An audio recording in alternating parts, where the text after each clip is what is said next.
Where is it? Parsha Trumah. Okay, we open with a bracha, and we talk about Chodesh Adar, which is about to happen tonight. There is a law, as everyone knows, Keshamichnas Adam Rabbi Simcha, and this month it says Bari Mazle LeYisrael. There's a good mazel for the Jewish people. Yeah, okay. The Jewish people get more brachas in that time of Adar. Furthermore, it says in the Gemara, just like when Av comes in, you diminish in Simcha, so too when Adar comes in, you increase in Simcha. Therefore, Bar Yisrael de'itle dina bahadi nachri lishtamet minei ba'av darya mazle v'limtzi nafshei v'adar davar mazle. So it says like if you have like a din with a goy, you should go to court in Adar. So why does the Gemara come and say, just like when Av comes in, you lower in Simcha, so too when Adar comes in, you go higher in Simcha. This seems like it's diminishing the Simcha in the month of Adar. It's comparing it to Av. So we have to say the opposite is true. The words of the sages, when it says, just like when Av comes in, you lower in Simcha, so too when Adar comes in, you increase in Simcha. It's coming to teach you that the diminishing of the Simcha in Chodesh Av, Nichnas ba'oto tochen, is coming in the same type of the increase in Simcha and Adar. Meaning it's comparing the two. Shechen kavanat v'tachlit miut simcha b'chodesh Av hirak b'chdei la'apcho, because then the whole purpose of the diminishing of the Simcha and Av is only to transform the darkness into light and bitterness into sweetness. Okay, so by making more simcha, this happens. Ubari mazle, and the mazel strong in Chodesh Adar. And it transforms the lowering in simcha. And the roy mazle, the bad mazel in Av, it comes and explains. It actually adds more simcha in Adar. Nosaf la simcha mitzaratzmo hatov hanira v'nigla, in addition to the simcha by itself. Gam simcha mizeh shemavchin az eteinim b'tritzuim, even the simcha that transforms the things that you don't want, that causes you to diminish the simcha, ba'ofen shnaseh v'asali metamim, like it says that you should make me good types of foods. The Shon Rabim, it says it in plural, as everyone knows in Tanya, it says Hen ma'achalim aravim v'metukim. These are the good and sweet foods. They are tasty foods. This is the increase in Simcha and Adar by itself. Also in spicy, the second type of food are spicy or sour foods. But they have good spices on them until they become ma'adanim lashiv nefesh. They restore your soul. They make you feel really good. This is the concept of transforming Av into positive things. Okay, to skip the brackets. So this increases more opening in the bracha and all the things, and also transforming all the things that are not good to their opposite, to bracha and simcha. Allah bracha chikarit, and the most important bracha, be'inin shazman grama, birkat geula mitit tashlema al dei Mashiach tzidkenu, the bracha of Mashiach, kishitiyeh shleimus to simcha, is going to be complete simcha as yimalis chok pinu, and the shleimus of the bari mazla, the good mazel of Jewish people, and transforming darkness into light and bitterness into sweetness. Okay, paragraph bet. Hatchalat Chodesh Adar Chala Shavua Parsha Trumah. The month of Adar falls on Parsha Trumah. As is known, Shelamod Yashana yesh shaychut leParshiot the Torah behem hem chalim. There is a connection between the times of the year and what parshas they fall on. Tzarich lavin shaychut Chodesh Adar mishenichnas Adar marbim simcha. So what's the connection in Adar, where we have a good mazel, falling on Parsha Trumah?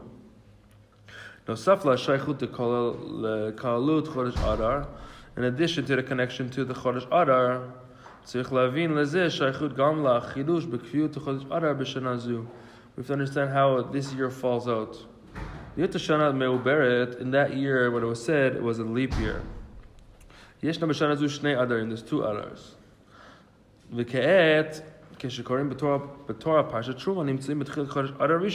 So when they read Parsha Trumah, it was Adar Rishon. Bet Hayamim, the Rosh Chodesh Adar Rishon, Rosh Kollel b'tocho manhig et kol yemei chodesh chalu beimei gimel v'dal shavua. It's like this year, okay? That the Adar Rosh Chodesh falls on Tuesday and Wednesday, like we have this year. We will, okay, now paragraph Gimel. Yuvan behegdim diuk b'parshatenu. We can understand this by looking at our Parsha. V'tzivui HaKadosh Baruch Hu shebetchilat parshatenu v'yikchu li truma zot truma shetichu mitam zahav kesef v'nechoshet yedua she'elam madua matchilat truma mishkan dafka b'zahav. So why is the truma of the Mishkan starting with gold? Okay.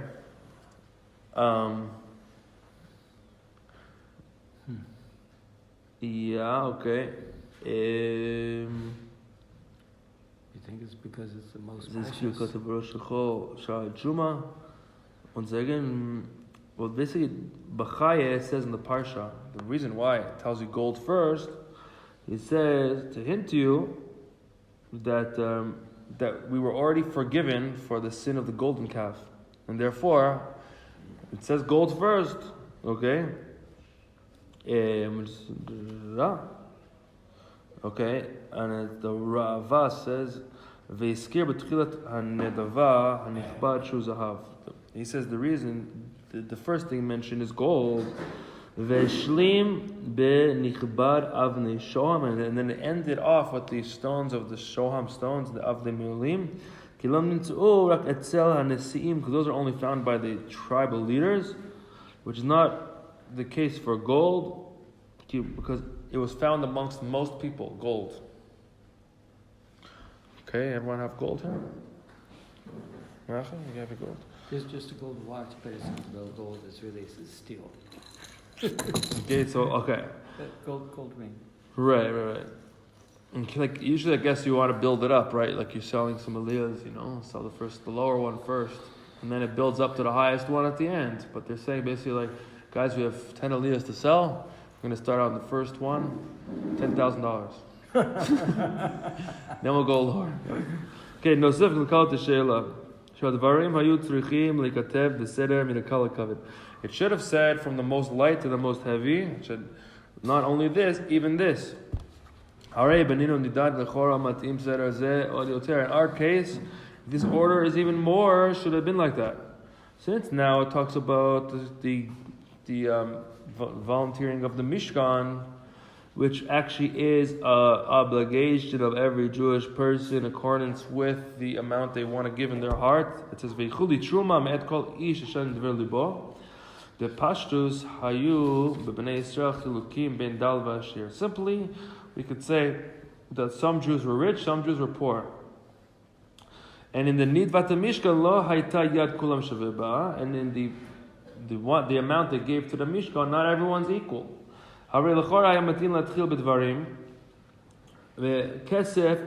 Seemingly they should have started off with silver or copper. Shem mitzuyim yoter etzel kol bnei Israel, because copper or silver, everyone has copper and silver.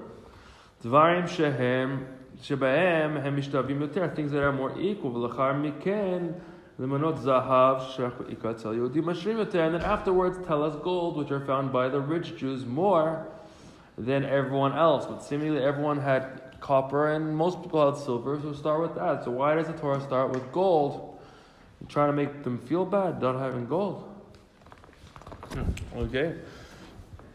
Al derech shematzinu b'seder nedavot shel achar zeh. We see also in the order of the volunteerings we had after this.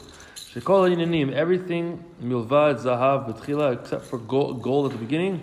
Hem behetem lematzav midnadvim. They go according to the situation of the donors. Batchila ba'im zahav kesef v'nechoshet. At the beginning it says gold, silver, copper. Sheshloshtam hayot tzel rov b'nei Yisrael, in which the majority of the Jewish people had those things. The Kol Yisrael and all the Jewish people, it says nidvu mizel mishkan, gave from this to the Mishkan. Lachar mechen ba tchelet v'argaman tola'ad shani v'shes v'izim v'orot elim ma'adamim v'orot techashim. I'm not going to translate that. Look in the Parsha.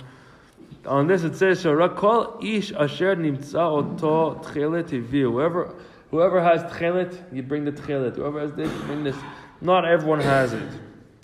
Ki lo nimtzu me'ele rak lemiktatam. Only a little bit of people had those special types of things. Afterwards it says atzei shitim. Anyone have acacia wood? We got right here acacia wood, okay? But you have in your house? Probably not, right? It's more rare. Ki hayoter me'atim shebeyadam atzei shitim. Only a little people had the acacia wood. And then the last thing is shemen lama'or v'avnei shoham v'avnei miolim, special stones that only the Nessim, the tribal leaders of the tribes, brought it. Ki leyodim achrim lo hayazot. People didn't have these things. Okay, so now what comes out of it is the following question: Al pi zei lechora hayatzrich zahav lavo achar kesef v'nechoshet shechen b'mispar mu'at yoter b'bnei Yisrael aviu zahav mishar kesef v'choshet. If you're looking at the group orders of what's going on, is that it's going on the things that people had the most, and then it goes the list of people had the least.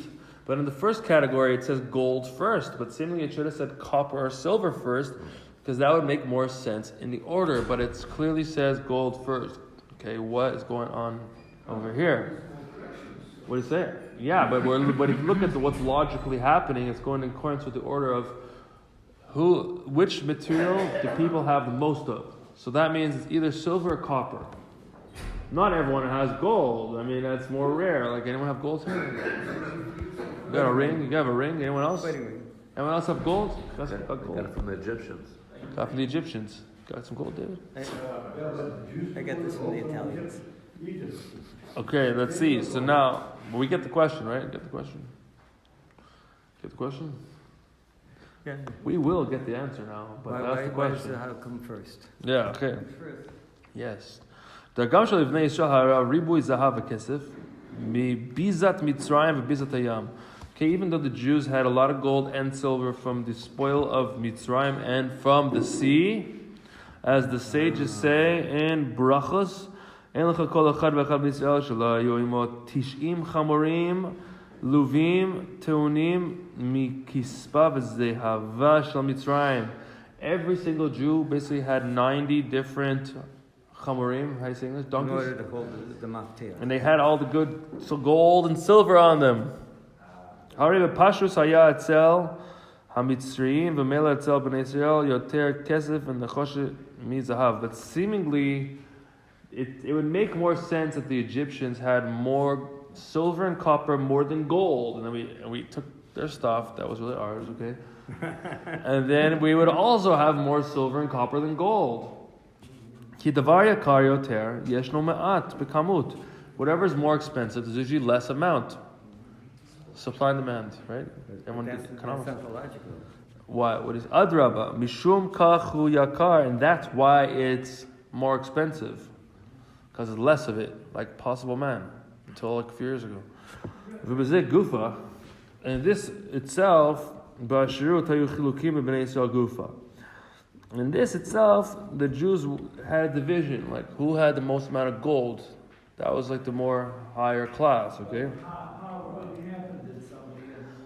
I don't know, he found the Egyptian that had the more gold, and he took more gold from him. And during the plague of darkness, he found the rich Egyptians, took all their gold, you know? I would guess, right? They were more than willing to give it away. Yeah. Well, there is I heard some saying one time, I don't know if it's true or not, but they said if you took all the money in the world and you divided it equally amongst the people, it'll eventually end up the same way it was. Meaning the rich people get the money and you know? I don't know if it's true, but maybe it is, I don't know. The old saying goes, the rich get rich and the poor get poor. Right. When that bad habit, the poor is going to take all his friends out for dinner and lose all the money. And then the rich guy owns the restaurant and he gets the money back, you know? What do you say? Yeah, it's true. Yeah, you work all month and you just blow it one day. When I say human nature. Because it's coming down. So Yeah, I know. Well, Al Pi Torah, it's like it's the person's everyone has different mazel, and the money goes according to the mazel. But a schus gazdol could change the mazel. So according to this, we'd say the Jews had more copper than silver and more silver than gold. So even for the Mishkan, we gave donations more of silver and copper more than gold. As the Ramban says, Kol ish asher hinif tenufat zahav lo hayu rabim kemerimi hakesef v'nechoshet. Whoever gave gold was not more than the ones who gave silver and copper. V'lo hayta haramat zahav meruba, and the collecting of the gold was not as much as the collecting of the silver and copper. Are you saying that the weight of gold was less than, actually, if you look at the Mishkan, Yeah. gold is very significant. It is. But I'm saying the amount, if you look at the amount, Less people gave more gold. less people gave gold because there was less gold to give, because gold is more expensive, so it's found less, it's more precious. But by the weight, what was more of the weight? Silver or gold? Do we have a number? Oh, I don't know. I would assume he had less gold. Wait, because he had less gold. It was less. Yeah, I would assume it's less. How do you, if you measure in weight or in They size? give the I'm not number sure. in what that's about. Sephardi, No, like for like kazait, some says it's the amount of volume. Some say it's the amount of weight. Is everyone things going on there? Tzarech Iyun. Tam b'pashut al zehu gam. Ki la'asiyat mishkan v'kelav u'tzuchol yoter kesef v'nechoshek mezahav. The simple reason is that when you make the mishkan and the vessels, you need more silver and copper than gold, as you see in Parsha Pikudei. If anyone argues on that, look in Pikudei. Okay. According to this, the question stands. Why does the Trumah of the Mishkan start with gold if it was the least amount of the first category? Efshar levaer she'Torah mona et Yud Gimel or Tet Vav Dvarim behetem l'seder chashivutam. Maybe you could say that the Torah tells you the 13 or 15 different things in the order of their importance. And therefore, Zahavu Chashuv Beneim, gold is the most important. Key, because Avnei Shoham Avnei Milim, these special stones, the Shoham stones, Shem Dvarim Yoter Meshubachim, those are much more important than the things written before them. They're only said at the end. Okay, so you can't say that, because these special stones are really, they're the most precious, but they're only said at the end. So you can't say the Torah is just going in order of importance. Number 2, which is the main thing, in the commandment for the volunteering of the Mishkan to the Jewish people, Harei lo nogea chashivut hadavar. It doesn't matter how important the thing is.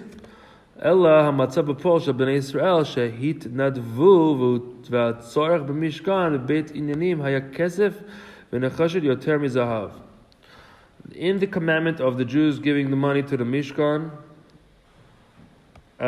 it doesn't matter what was more important, because in actuality it mattered what the needs were. What were the needs? There was more needs of silver and copper more than gold. That's why they gave more. So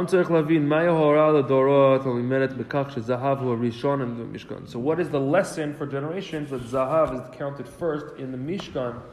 If it seems like it's completely out of place. Okay, does anyone want to guess the answer before I read it? Maybe. Yeah. Is that, first of all, the women, they started out by taking off all of their rings and everything. They wanted to give it very, very quickly over to the beginning of the building of the Mishkan. So maybe the women started it by the fact that what they had was the gold on there. Maybe, could be. So that was one. The other one is that the people that have the most money, they're the ones that wanted, they were the Nasim, wanted to be able to give the most that they could, because they had a very big outpouring from inside of them to give a thank you to Hashem. So how does that explain why gold's first? Because that was what they did. Was they wanted to give the best stuff. Yes. Okay, let's see now. So the women had a lot of gold, but the men had too, and whatever they wanted to give of their own, the best that they had. So you say the women wanted, or? And the women wanted, absolutely. They came up first by giving up all of their jewelry. Okay, let's see. Yeah, it could be. So now the explanation is, and prefacing the question in relation to the general part of the Mishkan. Yeah. Maybe it makes sense because by the Edel, the Mishkan was a kapara for the Edel. Well, that's what we said before. The Bechaya brings down that when it said gold first, is because it showed that they were mechaper on the sin of the egel because it was done with gold. Di zahav, dai zahav. Too much gold. That's what it means. So that's why they're told bring now the gold for Hashem. Yicholiyot, that's what the Bechaya brings down. Okay, let's see now if there's more. But according to the questions we had, just logical, basic stuff. That makes sense fully. Now, making and putting up the Mishkan for Hashem was dependent upon all the Jewish people. This, that the commandment of the Mishkan was upon every Jew. It says, Veichuli Trumah, take for me a Trumah for every Jew. Even the women, it says, Vayivu Anashim Al Hanashim, Ad Shagam Taf Hishtatfu Mishkan. Even the children, they put into the Mishkan. Okay, where is that, you ask? Some Tzfat Panea or something? Okay, I don't know. I'm sorry. What is it? It says Adran. I don't know what that is. Okay, maybe it's what you're saying. V'gam atzivui l'asiyat mishkan hu chiyuv al kol Yehudi. The commandment of doing the Mishkan is also an obligation for every Jew, as the Rambam says. Hakol chayavim livnot lisod ba'atzmam b'mamonon anashim anashim kemigdash hamidbar. As we explained in the previous part, tzarich lavim, we must understand. Al yedei hamishkan harei nif'al chidush nifla. Through the Mishkan, there's a great chidush that came out. She'ad az lo haya she'bebeit bayit gashmi lemata haya v'shechanti b'tocham. Until now, we didn't have such a case where it says, in a physical house, I dwelt inside of it. Kvi sha'navi mafli, as the Navi says, that the heavens cannot contain Hashem, and only in this house, the Shekhinah could come down. And I made myself known to the Jewish people. לפי זה היה צריך לכאורה שבכדי לבנות משכן להשם זקוקים לאנשים נעלים ביותר בין בני ישראל שבכל לעשות בית כזה ששכינה תשב ותגלה בו. According to this, if you want to make a house that Hashem could dwell in, and the heavens couldn't have Hashem dwell in it, only this house. So if you're a logical person, who are you going to choose to build the house? Only the top guys. Everyone else is going to mess it up, basically. They're not going to be able to do it. They don't have Hashem inside of them. How are they going to do it? You got to get the top people. Okay? But nonetheless, the Torah says that the Mishkan is dependent specifically on every person's volunteering. Men, women, and even children. So how is it that a simple guy or a simple woman or a child, how do they have the power to cause the Chiddush like this? The Shekhinah should dwell in a physical house, in this physical world, which even in the heavens, there was no ability to do that. And specifically where it says, V'ikuli Trumah, take it from me in my name, as it says, Vasuli Midrash Tzich Liot Lishmi, you have to make a dwelling place for Hashem in Hashem's name. Hainu Shinosaf La Netina Vesibafol. For beyond the giving in actuality, it has to have a kavana lishma. Okay, even really from people don't have good kavanas sometimes, right? People's kavanas change, so the shita is different. Asher avoida lishma enena b'chol b'nei Yisrael. Avoida lishma is not by every person. Anashim, nashim, betaf, as the Rambam says in Hilchos Tshuva. Until the completion of the avoda lishma has to come from Ava. And the reason the Rambam brings down is he ma'ala gdola ma'od ve'en kol chacham zochela. It's a very high level, and not every person merits to get to this level, because it says You're not serving God from anything in the world because you're doing the truth because it's truth. And it's a very high level that not every wise person gets to. There's a lot of tricks along the way that you could do different things and have different intentions. But to come to that level of intention is a very, very high thing, okay? Cliffhanger till tomorrow. Oh.